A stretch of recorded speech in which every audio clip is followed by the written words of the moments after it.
आज हम बात करने वाले हैं एक ऐसी किताब की जिसने पूरी दुनिया में लाखों लोगों की सोच बदल दी। इस किताब का नाम है रिच डैड पुअर डैड और इसे लिखा है रॉबर्ट टी कियोसाकी ने।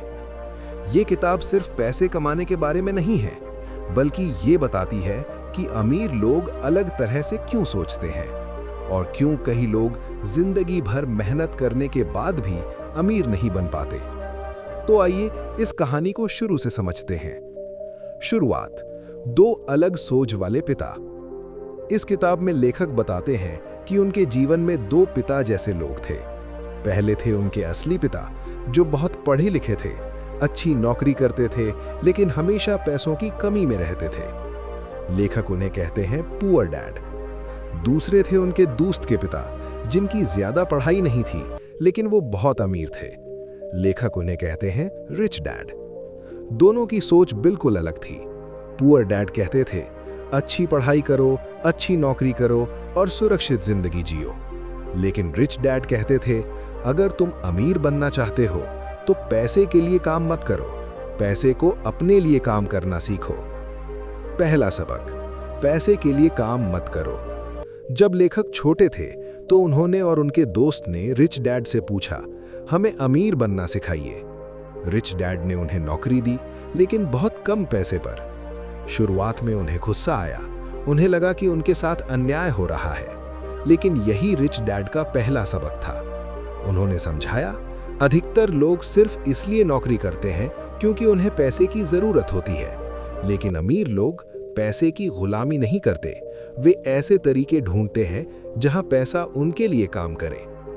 दूसरा सबक, एसेट और लायबिलिटी। ये किताब का सबसे महत्वपूर्ण कॉन्सेप्ट है।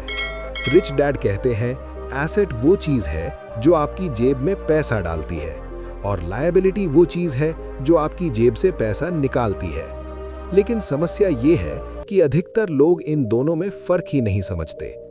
उदाहरण के लिए, अगर आपने किराए पर देने के लिए घर खरीदा तो वो एसेट हो सकता है, लेकिन अगर आपने बहुत बड़ा घर खरीद लिया और हर महीने भारी ईएमआई दे रहे हैं तो वो लायबिलिटी है।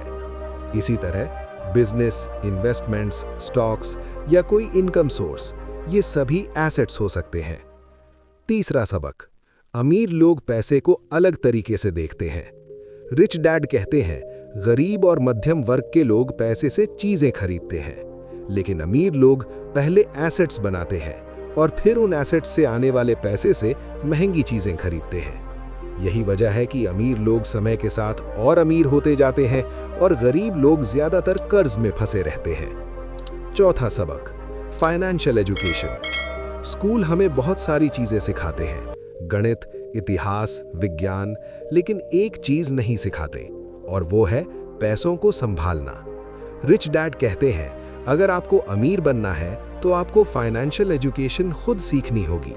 आपको समझना होगा पैसा कैसे काम करता है, इन्वेस्टमेंट्स कैसे काम करते हैं, बिजनेस कैसे चलता है। पांचवा सबक, डर और लालच। लेखक कहते हैं कि अधिकतर लोग दो चीजों से नियंत्रित होते हैं, पहला डर और दूसरा लालच। डर उन्हें मजबूर करता है कि वे नौकरी करते रहें और लालच उन्हें मजबूर करता है कि वे महंगी चीजें खरीदते रहें। लेकिन अमीर लोग इन दोनों पर नियंत्रण करना सीख लेते हैं। छठा सबक, रिस्क लेना जरूरी है। रिच डैड कहते हैं जिंदगी में सबसे बड़ा रिस्क है कोई रिस्क ना लेना। अगर आप हमेशा सुरक्षित खेलते रहेंगे तो शायद आप कभी बड़ी सफलता नहीं पा पाएंगे।